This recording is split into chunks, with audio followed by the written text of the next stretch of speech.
Celtics Reddit podcast. Back out to Smart. Fakes the pass all the time. Three. Bang! It's Williams three. Lobs it up for Robert Williams. Should he know? Jaylen Brown. Tatum. Durant, the long reach. Tatum crossover, pull-up jumper. It's good. 50 points for Jason Tatum. Hello and welcome to the Celtics Reddit podcast. Ben Vallis here. Thank you for joining us. Hope you're doing well. Coming up on the show, Abby Chin, Celtics sideline reporter for NBC Sports Boston and notable NBA Top Shot pack ripper, joins us to discuss the impeccable vibes around the Celtics, when, how, and why the energy has shifted, and so much more. Celtics Jay is on the call as well. Let's get to it. All right, we're very excited to be joined by the wonderful Abby Chin. Abby, thanks so much for coming on the pod. How you doing? I'm doing well, especially after that win against Utah and the way the Celtics played. Oh my goodness. Yeah, absolutely. I mean, let's start with that Utah game very quickly and then we'll move on to some other stuff. What was the moment of the game for you? Was it the Peyton Pritchard offensive rebound, the Tice block on Clarkson, Rob's back-to-back blocks in the third quarter? I mean, Smart had a career high in assists. Like, I can list the moments. They're sort of endless. Was there a moment that stood out to you? Or was there maybe something that people in the arena would have noticed that we, watching the broadcast at home, wouldn't have noticed? I think what I will remember from that game is just the first quarter and the way that the Celtics started out. Basically the fifth game of a road trip, because we didn't get home until 3:30 in the morning on Wednesday night, which means Thursday is just a lost day, right? And then you come in and have to play one of the best teams in the league. And the way that they came out with the focus and with that fire and hitting 10 of their first 10 shots. I mean, I know it's how I was feeling in the moment. I know this is not how I really feel, but I tweeted, fire up the duck boats, because in that moment, it felt like they were unstoppable. I mean, who is going to beat a team when they're playing like that, hitting shots like that, sharing the ball movement, and then with how well they were playing defense? I mean, it was just incredible. So, yeah, I think if they can bottle that up, I mean, yeah, let's go. I could do for a duck boat ride. Like, I'm not going to turn it down. Absolutely. I've never done. I mean, I have done a duck boat ride. Ben, we're even going to get you out here for it. When we're going to fire up those duck boats. I've been to we're Boston. Getting your butt all the way over here to the States. I'm aware of the duck boats. We don't have them in Sydney, but I've been to Boston. I've seen the glorious duck boats. Abby, you've been covering the Celtics since 2013, and you would have seen so much in that time. And like the last KG Pierce season, the mini rebuild that ensued, the IT years, Kyrie and Gordon Hayward. Is this the best the vibes have been in all of that time currently?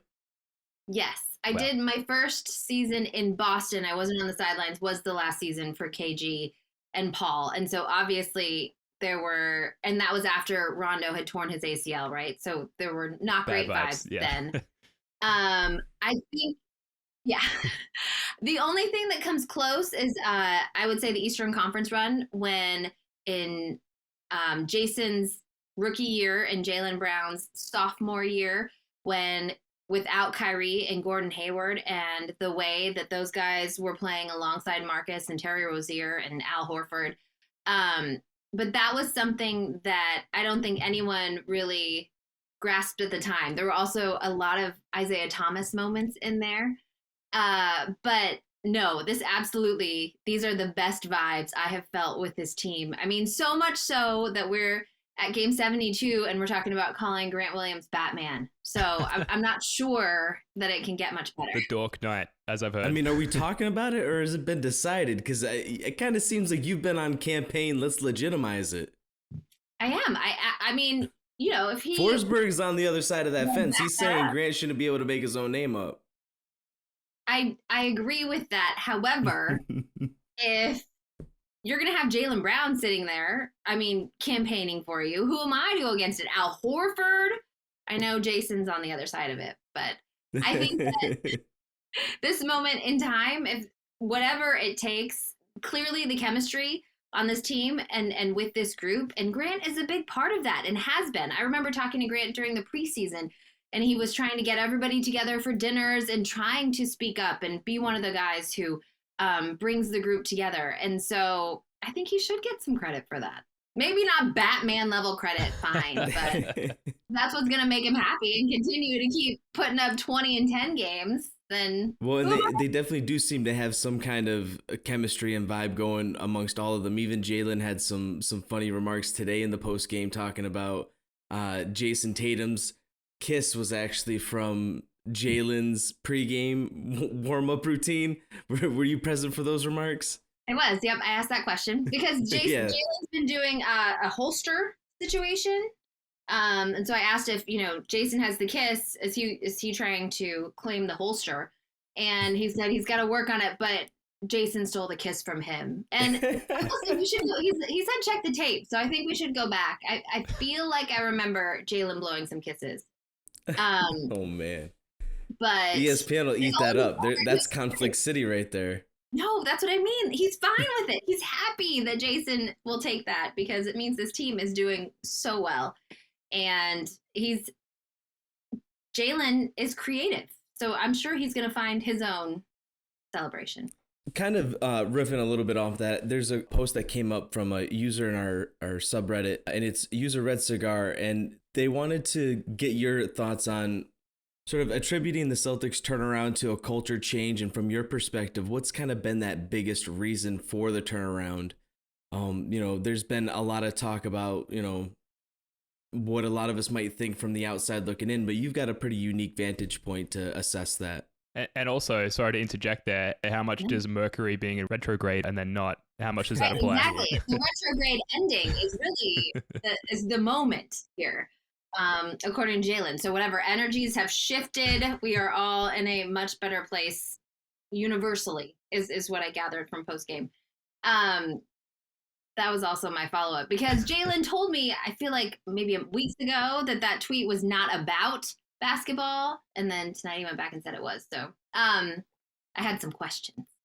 But I think the date everyone's pointing to is that January 6th game against the New York Knicks. And to me, what more was that moment was Ime calling out his team's mental toughness.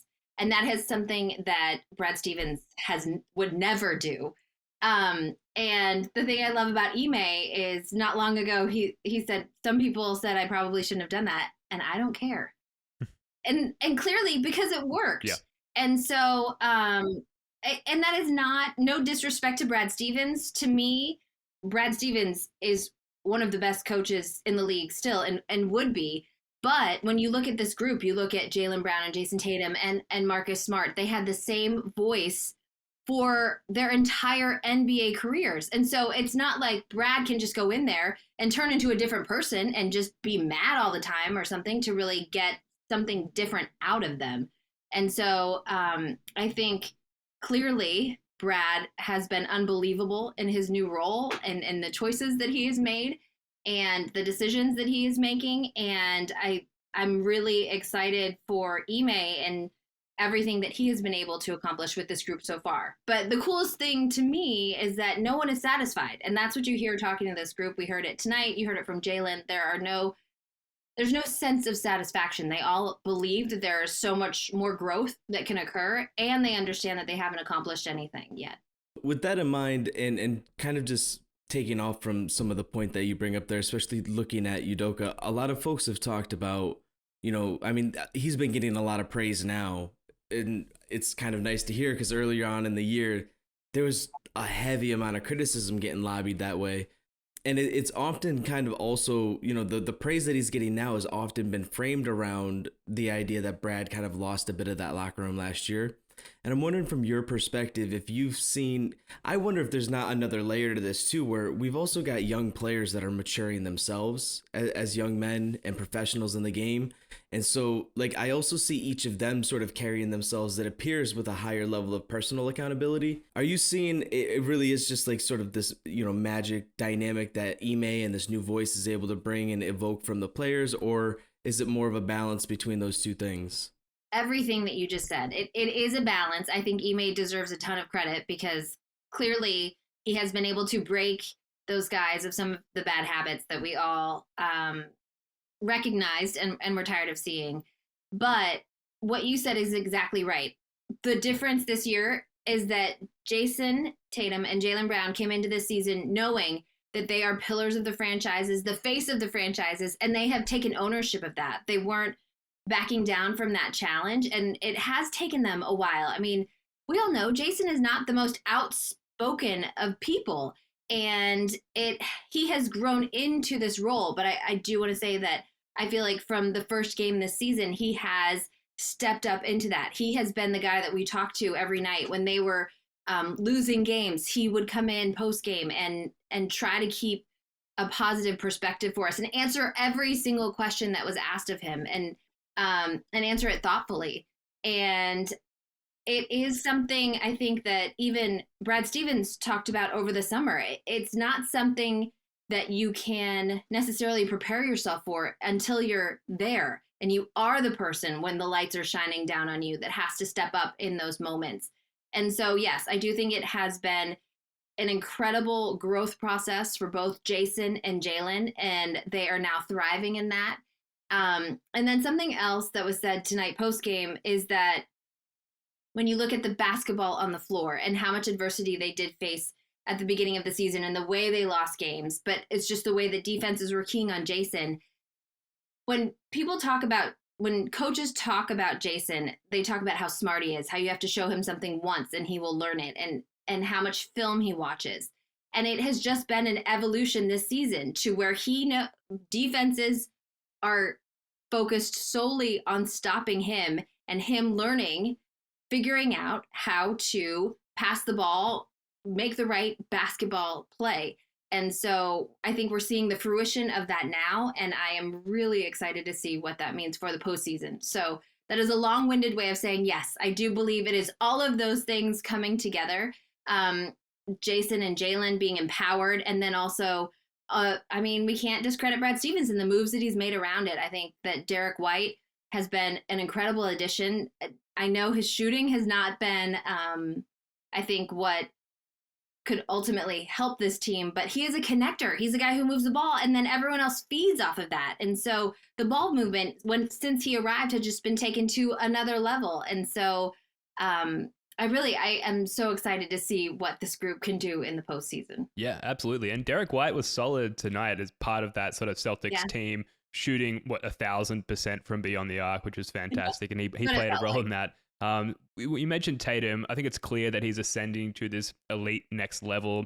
Kind of a dream come true for Celtics fans to see all this, I can't say work from the fan point of view, but there is a stressfulness in like watching a player like that and investing, hope in a player like that to see them finally come to fruition like this. I think it feels good for everybody watching.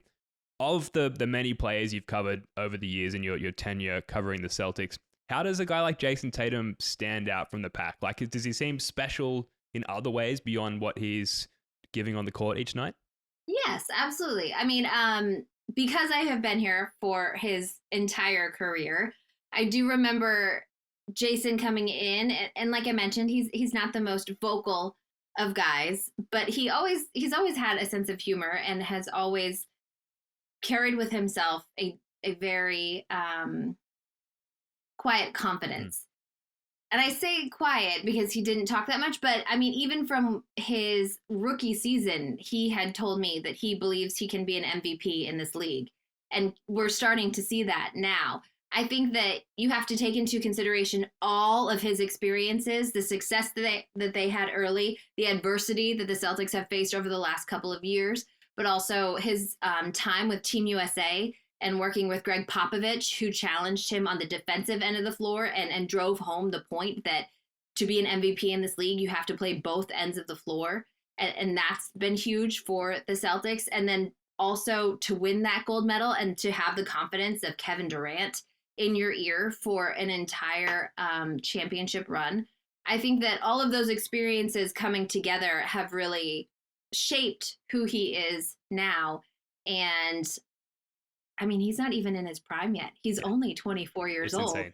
I mean, I in my mind, he's still 19, but I think in a lot of people's minds, he's still 19.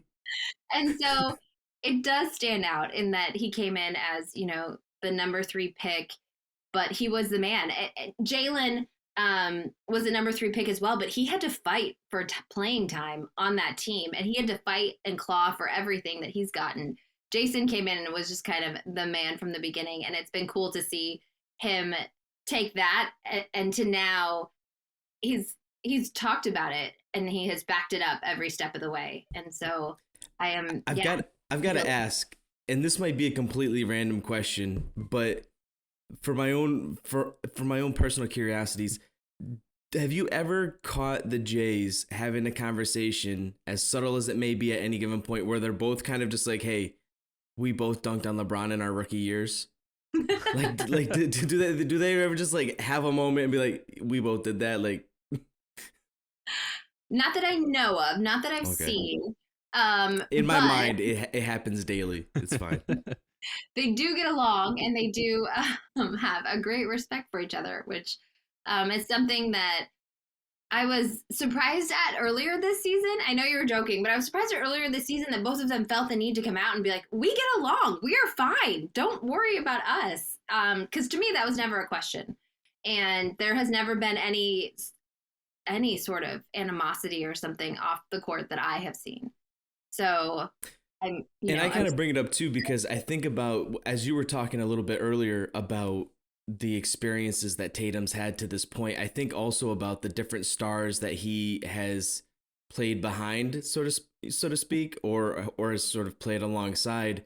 Most especially Kyrie, of course, being, you know, the biggest personality presence that's been in the mix. But then even seeing another star, you know, and their different type of affect and way of approaching the game in Kemba Walker. How do you think those experiences have played into sort of how he's taking shape now as his own iteration of that superstar level player? I think that it did take removing those other superstars to elevate him to this position on this team, and not necessarily in the eyes of his teammates, but I think for himself and then also for everyone else out there. And so for him to take ownership of that, and it's like I said earlier, I just feel like he has seemed different this season. He has been different in his interactions with the media. He has been much more outspoken and taken on so much more of that team. And so I do think, like I said, he's a student of the game, though. So he is taking pieces from everybody and taking pieces of their game, taking notice of the leadership and what they bring and how they did that. And so I do think, like you said, all of it has kind of come together, culminated in this season so far for him. But like I asked him tonight post-game, what happens? What is it about the second half of seasons where he just seems to go to a whole other level? And he's like, I don't know. I wish I could get it started from the beginning. I have no idea. At least he feels the same way as the rest of us, right? Yeah, exactly. I don't know. I want to be there. So I don't know. I can't speak to specifically the influences that Kyrie and Kemba had on him, but I can tell you that he has been different this season. Yeah, and this particular ascension post All-Star break, it does feel more significant than those prior, but maybe that's just me. Look, Abby, we are the Celtics Reddit podcast, and therefore we have a number of questions from the lovely people of Celtics Reddit. I'll start here with a question from IT53. We got you, fam. They ask, which Celtics player is closest to the NBC Sports Boston crew? Any examples of a player making a particular effort to be friendly? I want to guess Grant Williams, but the floor is yours, Abby. This group is very friendly. Yes, I think it was more so in the past. Like Scal, the reason he's here now is because he took such an interest early on and did a show with some of our producers and would help out inside the locker room, even as far as taking the microphone and asking some questions. Perk, obviously, I'm not sure anyone saw Perk's media ascension coming, but he has been amazing. Yeah. And then especially because I remember Perk's like draft interview, like when he was drafted on interview night, like I just remember that interview. I'm like, that guy, he's never like, he's just not, he didn't come across as that guy that would be on TV, but it's like the Bill Walton story. Like just give him time and the interest, he'll make it happen. Oh my gosh.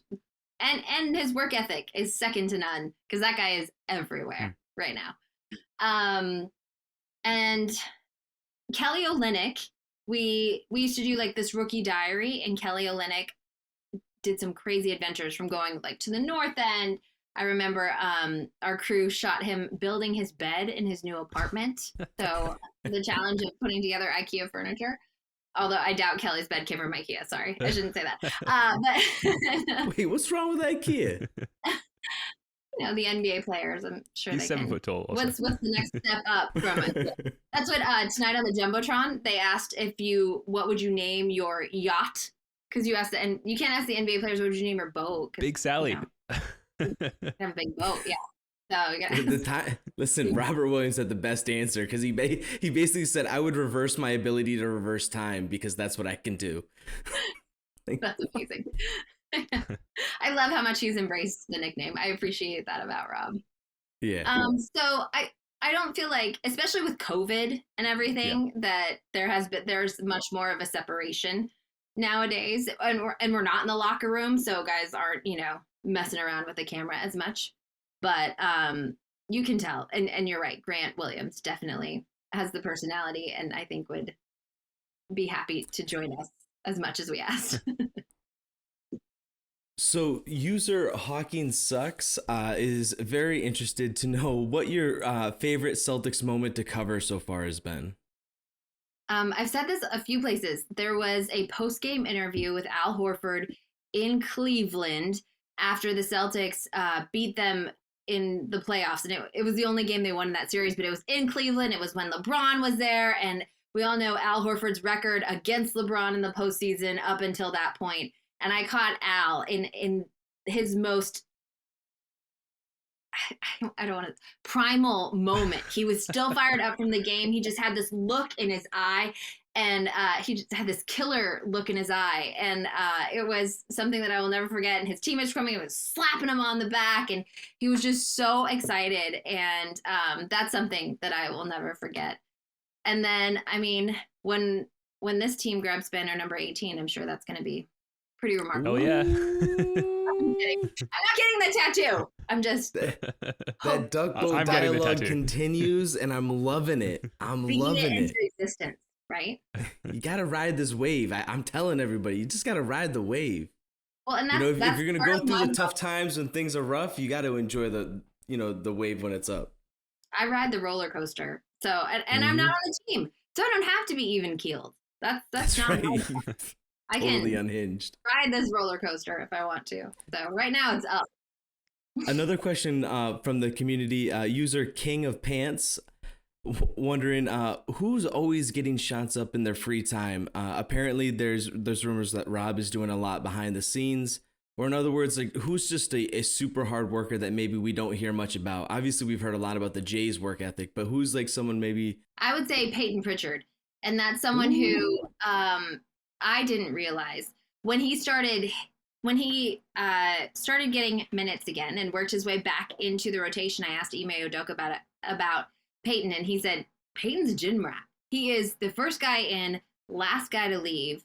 And when I asked Peyton about that, he told me that when he wasn't playing, he was working even harder on all parts of his game so that he could be ready for these moments. And so I think that's something that we don't get to see. Unfortunately, due to COVID, not that we saw a ton of practice and post-practice before, but we don't get to see hardly anything now.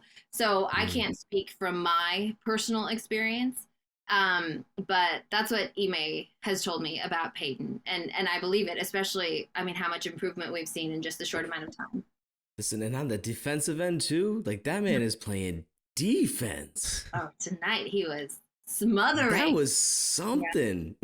Yeah, it shows. And then getting, the offensive rebound over two guys. Yeah. Wild So stuff. I'm excited for Peyton and that he is finally getting these opportunities. Yeah, it's good to hear. I mean, it makes sense to hear that he's kind of like the standout gym rat because it's really showing on the court. Shifting slightly now, we've got a couple of final questions to wrap up here, Abby. Yeah, you've been working the sideline for a while now. I think a lot of people would be interested to hear, have there been any disaster moments, sort of on camera, off camera, technical glitches, or something that you just sort of had to like improvise at the time to get through, either with yourself or with a colleague? I can't throw Definitely any a of our, time that you can throw some shade at Scal if you're if you're prime for please it. feel welcome. I can't throw any of our production crew under the bus. Of They course. are amazing and work miracles every single game. I will say, I remember, I think it was my first year, and the Celtics still had the Stees on their team. Jordan Crawford, right? Jordan Crawford. Yep. And who, by the way, I think is one of Brad Stevens' greatest accomplishments. Won a player Right, of the that was like his first big reclamation project. Yes. We were talking about that today too. Evan Turner, I feel like owes Brad Stevens like a house, maybe a car, like a nice car for that contract. Dinner he got in from the Portland. show at least. But anyway, I asked Jordan Clarkson post game, and I said to him, "Oh, I have two. I have another one after this." I said, "You know, you're not really known for your defense. Do you feel like you're showing some people wrong?" And he was like, "I'm not known for my defense." And I was like, "No, not really." And he was like, "I don't know what you're talking about." I'm like, "Okay, so let's talk about the shot in the fourth quarter." Like, it was so awkward. Ouch, yeah. I felt like I apologized to him afterwards. And I'm like, I said, "I'm sorry. I didn't mean to insult your Did you show him his stats to prove your point? Okay. Like I said, I think that was my first season, and I was completely fair enough. embarrassed. Yeah. I talked to Kelly Olynyk at halftime, and the halftime interview is the toughest because we only talk to a player at home if they're winning. And so if it's going back and forth and you don't know who you're going to talk to, and so I was talking to Kelly Olynyk. They were playing the Raptors, and I said, and my words got twisted in my head, and so I said, "You're playing for your home team," or something like that, which I meant to say your hometown team, but I essentially said the team that drafted you or something. And by the time, and I just misspoke, he didn't address it, it was gone. By the time I got back to my laptop, there were like 200 tweets like, "Who is this person? Oh, no. She has no idea what she's talking about." Blah, blah, blah. And I was like, I was here when Kelly Olynyk was drafted. I understand that he has not played for another NBA team. At that point, he hadn't. But that, I always think of that when, to just remind myself how much I am not screwing up, because they will let you know when you do. Yeah, that's a good point. Yeah. And we did draft Kelly Everyone out Olynyk there, before Giannis Antetokounmpo as well, so also very aware of that unfortunate fact. Yeah. But Did that's trade amazing. up to draft Kelly Olynyk. Yeah, That's right. yeah. All right. Thanks for reminding us of that detail, Abby. Look, we got one final question here, but Nothing like reliving that I one. do know stuff. I'm telling you. Yeah. yeah, no, I've you, been here a little you're while. killing Yeah, it. And you're those right. stories were amazing. Thank you for sharing. We'll finish up with this. Since the last time we had you on the pod, which I think was around the playoffs in the bubble, this whole NFT thing has exploded, and you've become one of the faces of NBA Top Shot. Can you just tell us how that came about, and like how many inquiries do you need to field from like nerdy NFT bros about like NBA Top Shot and NFTs? So, which way is that? That's my husband right there. His name is Mike. Yep. He is a computer scientist by training. And so he has been into that whole crypto blockchain world for a long time. So when Top Shot came out, he told me, "You got to check this out." And I bought my first Celtics moment off the marketplace. I think I bought like the cheapest one that was out there. So I think it's a Kelly Olynyk one. And then a Kelly Olynyk moment. And then I also got a taco fall, or maybe my first one was a taco fall. But anyways, it was so fun. And I think it's a really cool idea and such an emerging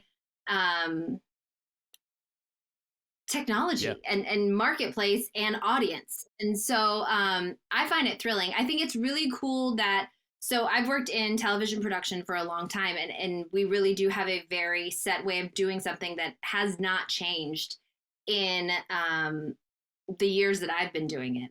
And so not changed that much. Obviously the technology has changed, especially now when I'm the only one who is at the arenas typically. So to be able to do that is a huge feat, but the job and the production itself has not largely changed. And so what's cool is talking with the Top Shot crew is that if you have an idea, they can make it happen. And so, you know, I'm right now there's a wheel, the Flash Challenge, the wheel, where they let fate decide what the Flash Challenge is going to be for that night. And that was just somebody's idea. They said, let's try it. It worked. And so now it's a thing. And so I think it's really cool how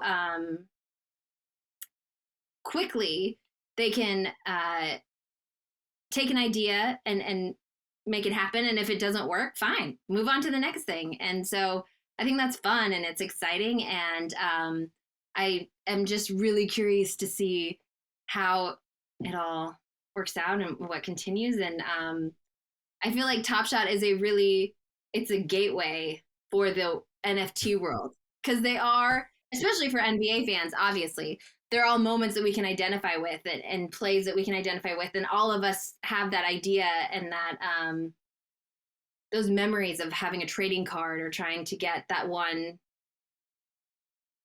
picture, that one player that we have idolized. And so, and then I said, for me, it like marries two of my favorite passions, which is shopping and basketball. And so you bring it together, you get the marketplace, you get the deals.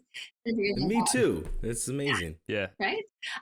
So it's fun. It's just fun. And I'm excited to be a part of it. I'm glad they're letting me in. I feel old. And I also don't know. I'm also a novice. And so I'm always like, so what's an MGLE? What are you guys talking about? So I'm grateful that they're letting me into their little world. And have you continued to build up your collection? I've ripped a lot of packs. I have not made moves on the marketplace, mostly because I'm a fraidy cat. Like, I don't gamble. I don't. Okay, fair enough. So if you had bottomless pockets to pursue this, like what's the one moment that you'd want to like make yours? You know what I mean? Like if you could like have any one NFT from an NBA moment, what would it be? I mean, Jason Tatum's dunk on LeBron in the playoffs. Amen. All right. She just dropped the mic, Ben. I was going to say that's about as good a mic drop as you can ask for right there. I want the Top Shot moment of Peyton down. Pritchard's offensive rebound today. That's a stellar moment I want to see captured in Top Shot. I have to admit, my foray into I want the lockdown defense from PP on that one. Are you kidding me? That was ridiculous. I broke a sweat watching that. Oh yeah. He was motivated. Absolutely. Well, look, we are going to wrap it up there, Abby. It sounds like you're as excited about the rest of the season as we are. Thank you so much for taking the time to come on the pod and chop it up with us. We really appreciate it. Thank you for having me. All right, that's going to do it for this one. Huge thanks to Abby Chin for coming on, especially so late in the evening after wrapping up post-game there in Boston. What a legend. Thanks to Celtics Jay as well. We'll be back with another pod in a couple of days, I think. Until then, go Celtics. Peace.